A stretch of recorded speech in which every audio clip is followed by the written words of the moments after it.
오늘 이 시간 예배당에서 그리고 영상으로 함께하는 모든 성도님들을 주님의 이름으로 축복합니다. 오늘도 하나님의 말씀으로 또 변화받고 새로워지는 오늘 아침이 되시기를 주의 이름으로 축원합니다. 여러분 누구나 해야 할 이름들이 있습니다. 기억하고 싶은 이름이 있고, 근데 이제 우리의 기억력은 한계가 있어요. 그래서 이름을 기억하고 싶어서 하는 행위가 있습니다. 어떤 행동을 하죠? 이름을 어떻게 해요? 어디다가 적어 놓죠. 기록을 해 놓는다 이 말이에요. 메모장에도 해 놓고 수첩에도 해 놓고 지금은 이제 모바일 스마트폰으로도 다 이제 메모를 해 놓게 되죠. 그러면 이제 잊어버리지 않으려고 하는, 기억하고 싶다는, 내가 이 사람의 이름은 내가 잊지 말아야지라는 의지를 나타내는 거죠. 그런 마음을 나타내는 거예요. 오늘 말씀에도 이 사도 바울이 빌립보 교인들에게 권면의 편지를 쓰면서 몇 사람들의 이름이 등장하죠. 자, 우리 2절 3절에도 보면은요, 유오디아라는 사람, 순두계라는 사람, 그리고 3절에 보니까 글레멘드라는 사람, 그리고 이름은 구체적으로 말하지 않았지만 여러 여인들, 그리고 여러 동력자들이 있다는 것을 이렇게 이야기를 합니다. 그러면서 하는 이야기가 뭐냐면 이들의 이름이 어디에 기록이 되었다는 것입니까? 어디에 있다고요? 어느 책에 있다고요? 생명책에. 따라합시다. 생명책. 예, 생명책에 있느니라, 이렇게 고백을 하고 있어요. 자, 그러면 여러분, 여기서 말하는 이 생명책은 어떤 책일까요? 여러분, 어떤 책일까요? 어디에 있는 책일까요? 누가 기록한 책일까요? 누가 기록한 책이며, 여러분 그 책을 보신 적 있으십니까? 어디 박물관에 있나요? 네? 어디 서점에 있나요? 자, 그 책의 넓이와 그 가로 길이, 세로 길은 얼마나 될까요? 뭐 요즘 그런 얘기하면 뭐 양장본일까요? 어떤 그런 걸까요? 그런 거 있잖아요. 예? 이 책이 어떤 책이냐 이거예요. 예? 실제로 우리가 이렇게 들고 다니는 책처럼 어딘가에 보관이 되어 있는 책이냐. 예? 자, 여러분, 우리가 한번 생각해 볼 필요가 있다는 거죠. 그리고 이 동력자들의 이름이, 성도들의 이름이 생명책에 기록됐다는 것은 어떤 의미를 말하는 것일까? 예? 그럼 한번 기록된 이름은 지워질까 안 지워질까? 더 중요한 거 있어요. 나의 이름은 생명책에 기록이 되어 있을까? 그럼 내 이름이 생명책에 기록이 되어 있다면 지워질까 안 지워질까? 그리고 내 이름이 아직 생명책에 기록되어 있는지 모른다면, 어떻게 되는지 모른다 한다면 그 이름이, 내 이름이 생명책에 지금이라도 기록될 수 있는 방법은 뭘까? 여러분, 생명책에 대한 이야기를 한번 좀 해보자는 거예요. 자, 여러분, 오늘 이 말씀을 통해서 아까 제가 소두에도 잠깐 말씀을 드렸지만은요, 이 생명책이라는 게 실제로 이렇게 우리가 활자체가 있어서 책장을 넘기듯이, 그리고 우리가 이렇게 들고 다닐 수 있고 어딘가에 꽂아 놓을 수 있고 보관해 놓을 수 있는 그런 실물로서의 책이 있다는 게 아니에요. 그러니까 하나님의 생명책이라고 하는 것은 결국에는 누가 기록을 했느냐, 내 인간의 힘과 노력과 내 공로로 내 이름을 생명책에 올릴 수 있을까요? 없을까요? 없어요. 왜 그런 줄 아세요? 생명책에 이름이 있다는 것 자체가 우리가 구원을 받은 백성들만이 생명책에 기록이 될 수 있기 때문에 그래요. 우리가 구원받는 것은 내가 어떤 행위를 잘해서 구원받는 게 아니라 전적인 하나님의 은혜인 줄 믿으시기 바랍니다. 그래서 생명책에 내 이름을 기록해 놓았다면 그냥 저절로 기록되거나 내가 열심히 해서 기록할 수 있었거나 그런 것이 절대로 아니에요. 오직 하나님의 은혜로 하나님께서 직접 내 이름을 선택하셔서 나를 창세전에 택정하시고, 에베소서 1장 4절에 있는 말씀처럼 하나님의 뜻 안에서 우리에게 전적인 구원의 은총을 주신 줄 믿습니다. 그런 사람들의 이름이 생명책에 기록이 될 수 있었다는 것이에요. 그러니까 내가 쓴 걸까요? 하나님이 쓰신 걸까요? 누가 보관하고 있는 것일까요? 하나님이. 왜 보관하고 있느냐? 아까 말씀드렸죠. 우리도 누군가의 이름을 기록해 놓는다는 것은 잊어버리기 위해서예요? 안 잊어버리기 위해서예요? 안 잊어버리려고.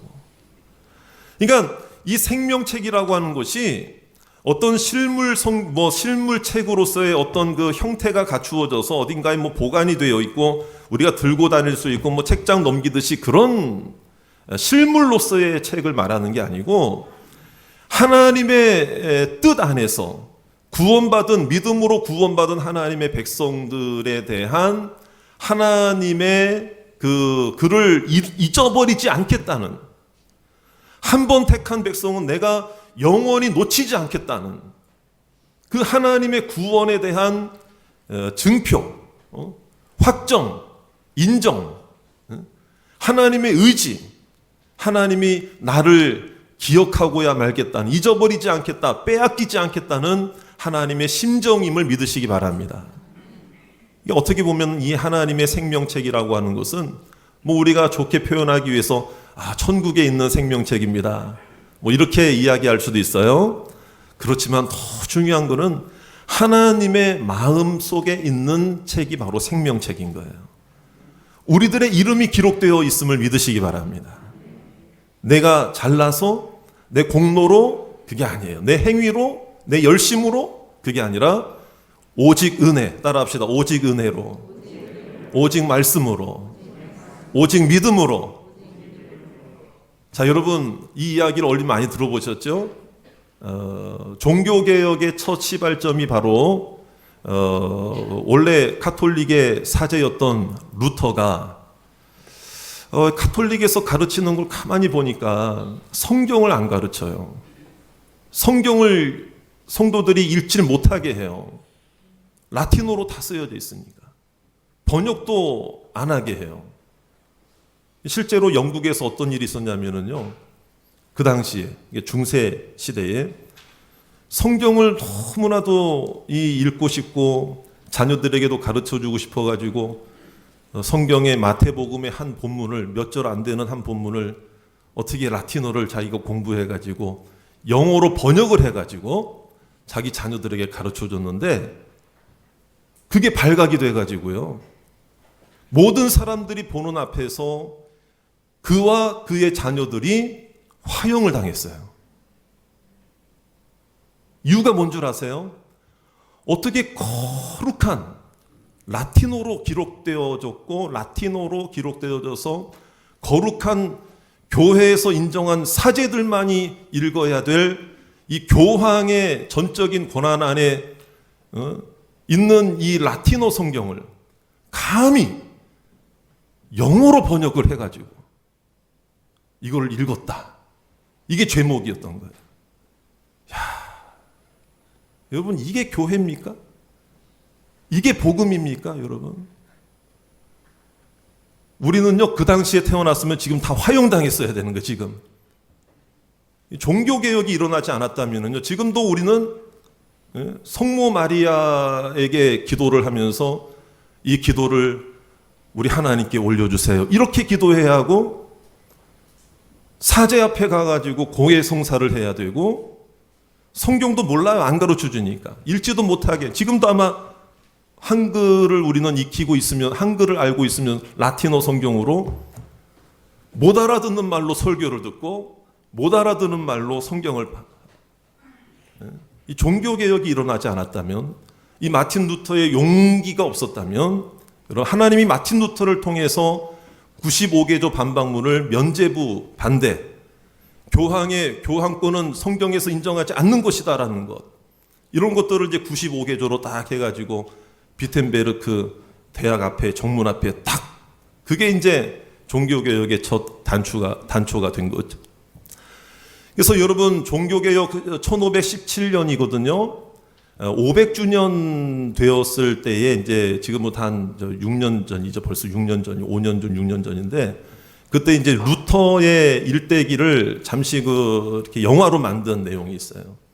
그 영화의 장면을 캡처를 해서 제가 이 사진을 한번 보여드리는데, 간략하게 그 당시 교회가 얼마나 타락했고 얼마나 변질되었기에 종교개혁이 일어날 수밖에 없었는가를 제가 말씀드립니다. 불은 끌 필요 없고 그냥 사진만 한번 보여주세요. 자, 지금 뒷모습이 보이는 사람이 루터예요.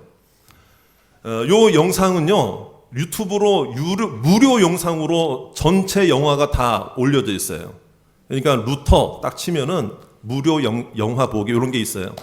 예배가 마쳐지게 되면 오늘 내일 해가지고 우리 각 지역별로 셀별로 요 링크는 카톡으로 걸어드릴 수 있으니까 그러면 이 영화 전편을 좀 여러분들이 다 보시면 좋을 것 같아요. 자, 이 루터가 원래는 카톨릭의 사제예요, 사제. 예. 근데 이제 로마로 가면 교황이 사는 곳이기 때문에 뭔가 감화를 받을 것이다, 감동을 받을 것이다 해가지고 이 로마로 순례길을 떠나게 되는 거죠. 그래서 로마가 이제 저 앞에 보이는 거예요. 근데 문제는 로마에 갔더니 이거는 생각했던 것과는 완전히 이 로마의 상황이 딴판인 거예요.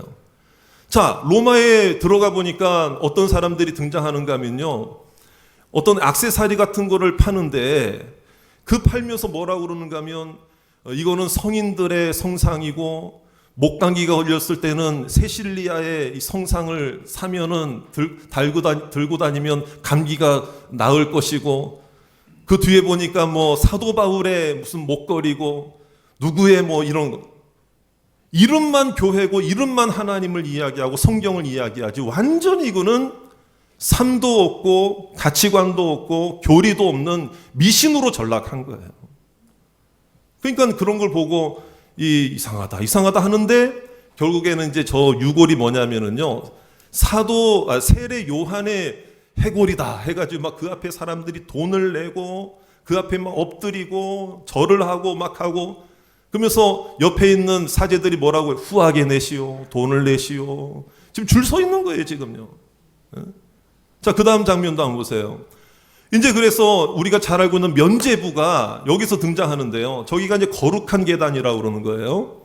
그래서 많은 사람들이 돈을 내고 자기 죽은 조상의 이름을 써가지고 성경에도 없는 교리를, 연옥교리를 만들어가지고 연옥에 간 죽은 자의 영혼이 지금 당신이 돈을 내고 면죄부를 사면 그 영혼이 천국으로 구원을 받을 것이다. 그래서 저 거룩한 계단으로 주기도문을 외우면서 한 계단씩 한 계단씩 고행을 통해서 올라가서 마지막 그 계단에 오르게 되면은 그때 그 너의 조상의 영혼이 천국으로 이르게 될 것이다. 이게 바로 면죄부잖아요. 이런 것들을 이 눈앞에서 보니까 이 루터의 마음이 이건 너무나도 힘든 거예요. 환멸을 느끼게 된 거예요. 이건 성경이 아닌데, 자기가 성경에서 배운 게 아닌데, 이건 믿음이 아닌데, 막 교황이 황금 옷을 입고 지나가는 것을 막 보면서 백성들은 막 엎드리고요.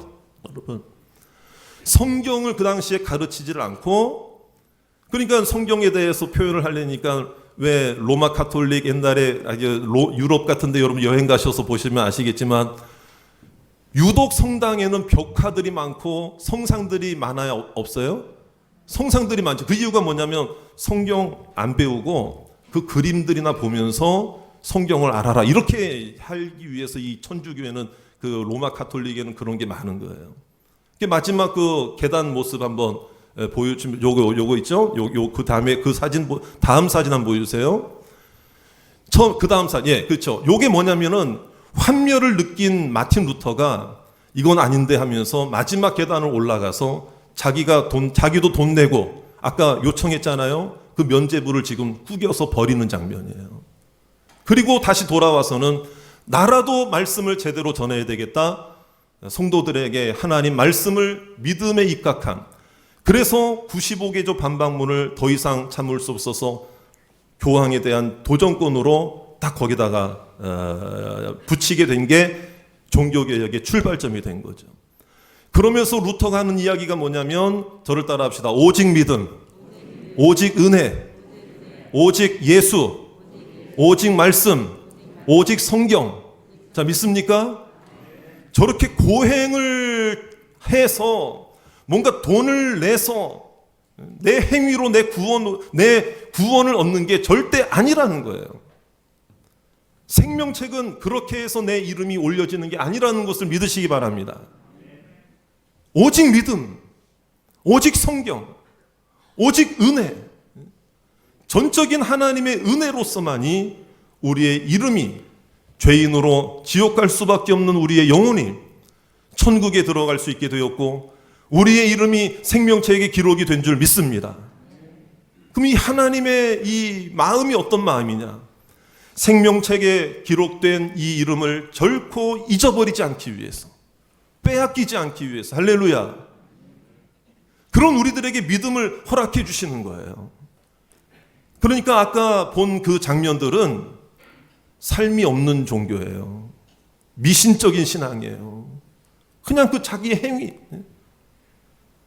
여러분, 생명책에 내 이름이 기록되었고 전적인 하나님의 은혜로 구원받은 것을 믿는 사람은 오늘 우리의 삶이 달라지게 될 줄 믿습니다.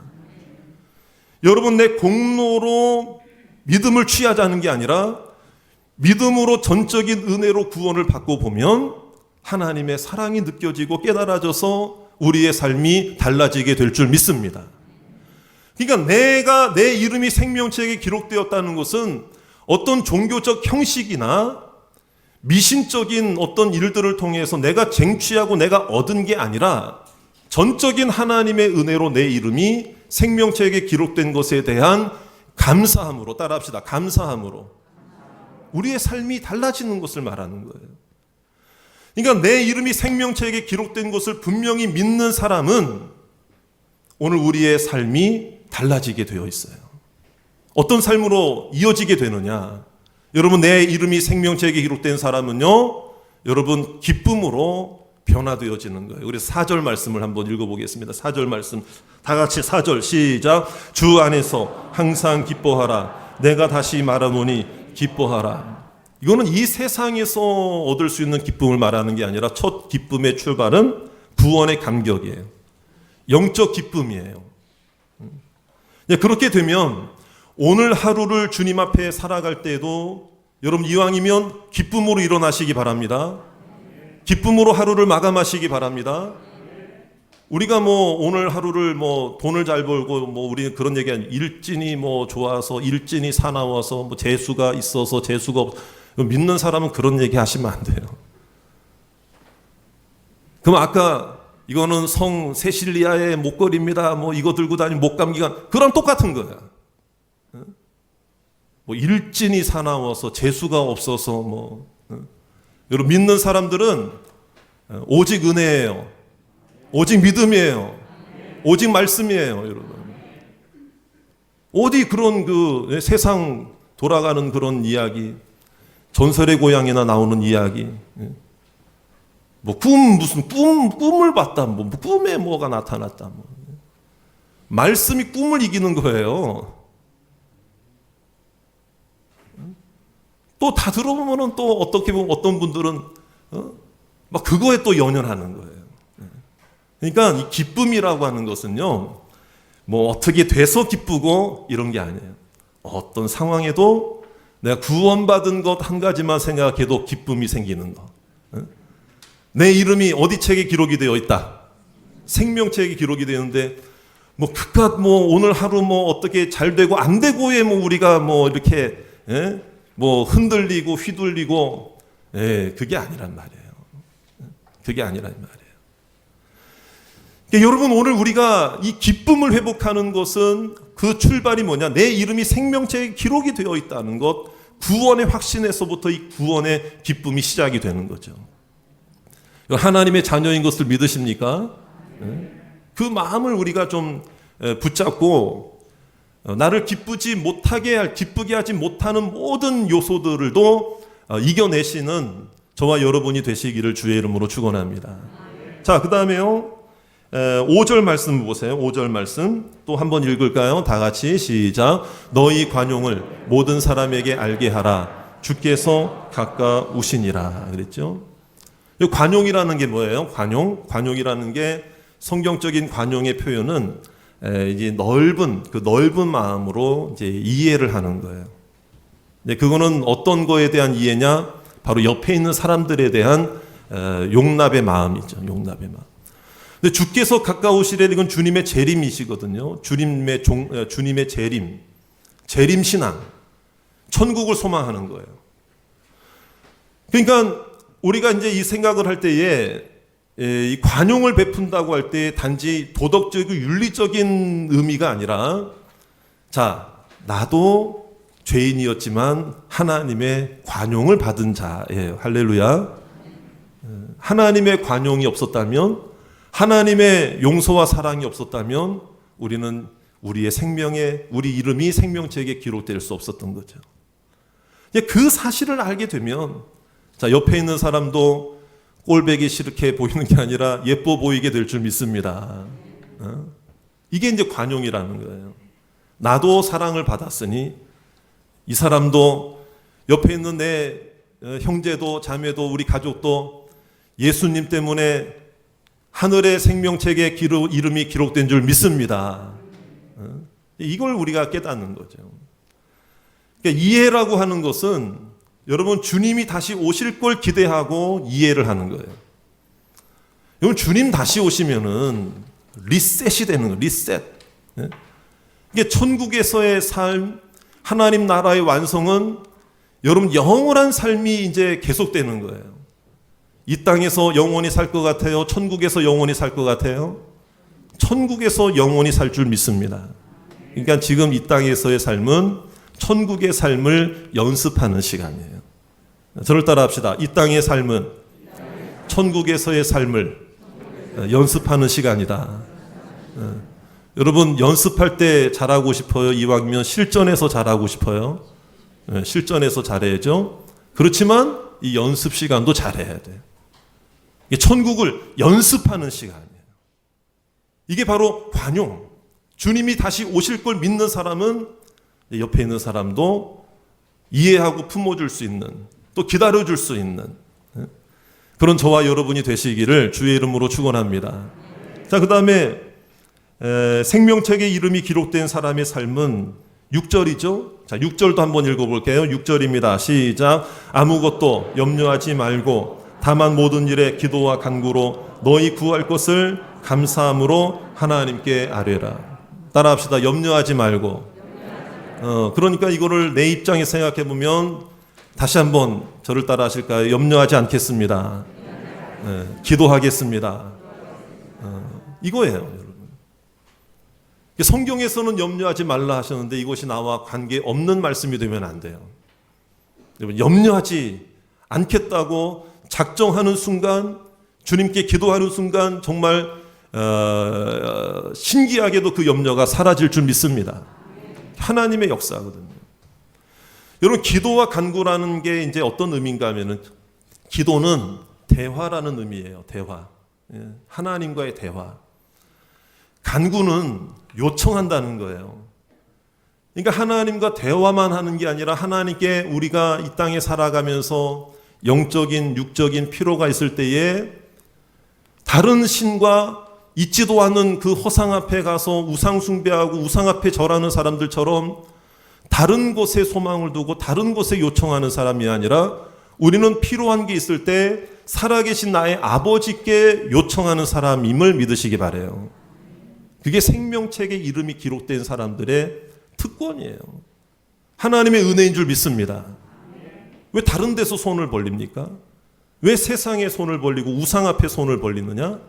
아니라는 거죠. 그러니까 대화와 요청이 같이 있다는 얘기는 하나님이 나와 관계가 형성되었다는 거예요. 하나님은 나의 아버지시고 나는 하나님의 자녀라는 거예요. 생명책에 이름이 기록되었다는 것은 종교인의 한 사람이 된 게 아니에요. 교회 일원이 된 것 이상의 의미를 갖는데, 그것은 하나님의 자녀가 되었다는 거예요. 저와 여러분들은 오늘 로뎀교회 성도로서, 로뎀교회 등록된 등록교인으로서 이 자리에 왔습니까? 아니면 하나님의 자녀로서 오늘 예배를 드립니까? 하나님의 자녀로서. 이게 가장 중요한 거예요. 하나님의 자녀가 되는 그 권세를 하나님께서 우리에게 허락해 주셨고, 믿음 안에서 주 예수의 이름이 우리의 권세가 되는 줄 믿습니다. 관계가 형성이 되는 거예요. 대화해야 되죠. 이게 기도를 생각할 때 어떤 분들은 오해해요. 요청만 하는 게 기도인 줄 알아요. 이거 달라, 이거 달라, 저거 달라. 교회에 오면 늘 그냥 기도하는 시간이 무슨 영수증 하나님 앞에 청구하는 것처럼 그게 아니에요, 여러분. 먼저는 대화가 있어요, 대화. 만약에 여러분들의 자녀들이 여러분 보자마자 이거 달라, 저거 달라, 저거 달라, 용돈 달라, 용돈 필요할 때만 엄마, 그러면서 아양 떨고 그러면 좀 대화가 있어야지, 대화가. 대화는 내 심정도 이야기를 하는 거예요. 하나님의 뜻도 알기를 원하는, 이게 대화예요. 자녀가 지 얘기만 하고 전화통화 끊으면 무슨 소용이에요? 전화로 대화를 할 때 엄마는 요즘 어때요? 부모님, 아버지는 요즘 어때요? 그 뜻을 또 알아야 되지. 그러니까 내 얘기만 하고 전화 끊듯이 기도하는 분들이 있어요. 하나님이 좀 얘기하려고 그러는데 이제 예수님의 이름으로 기도합니다. 나 집에 가야 돼요. 오늘 주님의 뜻을 알고 내 뜻만 주님 앞에 고백하는 게 아니라 주님의 뜻을 이 말씀을 통해 먼저 깨달으시기를 주의 이름으로 축원합니다. 그래서 저를 따라합시다. 기도는 대화이다. 하나님과 대화를 잘하고 있느냐. 그 다음에 기도만 있는 게 아니라는 거죠. 오늘 간구가 있잖아요. 요청하는 거잖아요, 여러분. 여러분 자녀들이 아무리 부족하고 형편이 그래도 만약에 돈 5만 원 필요할 때, 용돈 필요할 때 자기 아버지한테 가서 달라고 그럽니까? 옆집 아저씨한테 가 달라고 그럽니까? 만약에 여러분들이 그 부모라면 화 나겠어요? 안 나겠어요? 자존심 상하겠어요? 안 상하겠어요? 얘가 나한테는 용돈 달라고 안 하고 왜 앞집 아저씨한테 가서 용돈을 달라고 그래? 아니잖아요. 여러분 우리는 하나님의 자녀이기 때문에 하나님께 요구하고 하나님께 간청하고 하나님께 요청할 것이 있으면 여러분 우리의 필요를 주님이 채워주신다고 약속하신 줄 믿습니다. 이게 이제 생명책의 이름이 기록된 자들의 특권이고 은혜요 축복이라 이 말이에요. 이게 이제 하나님과의 관계죠, 관계. 그러면 이제 이런 기도를 하는 생명책의 이름이 기록된 자들에게는 하나님께서 어떤 은혜를 주시냐면요. 오늘 마지막 절에요. 7절 말씀도 한번 읽어봅니다. 7절 말씀 다 같이 시작. 그리하면 모든 지각에 뛰어난 하나님의 평강이 그리스도 예수 안에서 너희 마음과 생각을 지키시리라. 할렐루야. 자, 여러분 내 마음도 내가 다스리고 지킨다는 게 쉬워요, 어려워요? 네, 어렵습니다. 만약에 그게 쉽다면 상담소가 왜 필요하고 그런 그 병원이 왜 필요하겠어요? 상담이 왜 필요하겠어요? 그러니까 이게 쉽지 않아요. 그러나 우리의 가장 그 영원하시고 훌륭하시고 가장 모범적인 상담자는 우리 예수님이십니다. 하나님이세요. 이 말씀을 전하고 예배드리는 이 시간도 하나님이 우리를 상담해 주시는 시간이 되기를 주의 이름으로 축원합니다. 나도 모르는 사이에 예배드리다 보면 마음이 치유가 되고 오래 묵은 상처도 해결이 되고 오늘 하나님을 만나고 하나님이 나를 만나주신다는 생각을 하고 내 마음과 생각을 지켜주신데 무엇으로 지켜주시느냐? 그러면 세상의 것들로 지켜주신다는 게 아니라 평강으로 지켜주신다는 거예요. 하나님의 평강으로. 이 하나님의 평강은 우리의 마음과 생각을 지켜주실 뿐만 아니라 하나님께서 우리의 마음을 지켜주신다는 것은 우리의 마음이 조속지변의 마음이에요. 이리저리고 흔들리고 조금 어려움이 당하면 막 흔들리고 좌절하고 포기하고 이런 마음들이 우리의 마음이기 때문에 하나님이 분명히 지켜주셔야 하는 그 은혜가 필요하다는 거예요. 할렐루야. 그럼 그 얘기는 뭐냐면 하나님이 우리의 이름을 생명책에 기록해 놓은 거가 연관성이 있어요. 우리를 빼앗기지 않겠다는 거죠. 한 번 기록된 이름을 하나님은 영원히 잊어버리지 아니하고 기억해 주실 줄 믿습니다. 나를 왜 지켜주실까요? 하나님의 백성이기 때문에 지켜주시는 거예요. 여러분 돈을 지켜주셔야 나를 지켜주는 걸까요? 건강을 지켜주셔야 나를 지켜주는 걸까요? 물론 그것도 중요한 거예요. 그렇지만 이 땅에서는 100년, 200년, 여러분 200년도 채 못 사는 인생, 전에는 100년도 살기 힘들 인생 뭐 이렇게 제가 했었는데 이미 우리 교회에 우리 김신혜 권사님이 계시기 때문에 200년으로 높였어요. 200년도 채 못 사는 인생 우리가. 천국에서는 영원히 사는 인생. 할렐루야. 그러니까 이 땅에서 하나님께서 우리의 마음을 지켜주시는 것은 그 문제 하나 해결해 주려고 지켜주시는 게 아니라 너는 천국 백성이다라는 것을 확인시켜 주시는 거예요. 너는 내가 포기하지 않는다는 거예요. 너는 하나님의 자녀라는 거예요, 여러분. 그게 우리의 마음을 지켜주시는 거예요. 그 확신 가운데 빼앗기지 않는다는 거죠. 이 성경 말씀 한번 찾아볼까요? 요한복음 10장 28절에서 29절 우리 성경 말씀 우리 화면에도 나오죠. 우리 같이 한번 28절부터 다 같이 읽겠습니다. 시작. 내가 그들에게 영생을 주노니 영원히 멸망하지 아니할 것이요 또 그들을 내 손에서 빼앗을 자가 없느니라. 그들을 주신 내 아버지는 만물보다 크심에 아무도 아버지 손에서 빼앗을 수 없느니라. 할렐루야. 사랑하는 여러분, 주님은 우리를 결코 빼앗기지 않는 하나님이심을 믿으시기 바랍니다. 여러분, 그러므로 내가 생명책에 이름이 기록되어 있다는 것을 안다면, 확신한다면 너무나도 감사한 거예요. 그 믿음을 유지하시고 그 감격을 유지하시기를 바랍니다. 하지만 내 이름이 생명책에 기록되어 있는지도 모른 채 예배 나오고 신앙생활하는 사람들이 있다면 아직도 종교 형식적인 종교인의 모습으로 그칠 수밖에 없는 우려가 있는 거예요. 지금이라도 예수 그리스도시여 나의 죄를 위해 나를 위하여 십자가에 죽으신 주님, 내가 나를 위해 죽으시고 부활하신 예수님을 나의 구주로 영접하겠사오니 주여 나를 그 믿음 안에서 하나님의 은혜로 나를 구원해 주시옵소서. 주님을 향해 마음을 열고 주님의 초청에 응하고 주님 앞에 순종하고 나 이제 주님을 나의 구주로 믿습니다 하는 자에게는 그 창세전부터 택정하신 하나님의 은혜가 빛을 비추어 주셔서 나는 하나님의 자녀구나 깨닫게 하실 줄 믿습니다. 영원한 기쁨을 빼앗기지 않게 하실 줄 믿습니다. 그런 하나님의 은혜를 우리가 바라보자는 거죠. 주님 오실 날까지 믿음으로 기쁨으로 살고 오늘도 내 이름이 생명책에 기록된 것을 기뻐하시고 감사하시고 오늘 삶의 모습도 주님 안에서 이겨내시기를 주의 이름으로 축원합니다. 홍해를 갈랐던 사실이 뭐예요? 우리의 생명책을 이스라엘 백성들의 그 이름을 생명책에 기록하시겠다고 하신 하나님의 일하심이었잖아요. 여러분, 홍해를 가를 때 잘 기억하셔야 됩니다. 인간의 힘으로 홍해가 갈라졌습니까? 하나님이 하셨습니까? 그러니까 홍해를 가르고 홍해를 통과한 것은 헤엄쳐서 통과한 게 아니에요. 배를 만들어서 통과한 게 아니에요. 전적인 하나님의 은혜예요. 이것은 결국 무엇을 말하느냐? 우리의 구원은, 우리의 이름이 생명책에 기록되는 것은 전적으로 하나님의 일하십니다. 하나님만이 하실 수 있는 일이다. 이것을 보여주는 거예요. 우리가 구원 앞에서 아무것도 할 수 없었어요. 하나님만이 하실 수 있는 일이에요. 하나님만이 예수 그리스도를 보내주신 거예요. 예수 그리스도만이 우리의 구원자이십니다. 그렇기 때문에 우리의 삶 속에서 내가 내 이름을 생명책에 올리기 위하여 내가 노력하는 게 아니에요. 주님의 은혜로 받아들이는 거예요.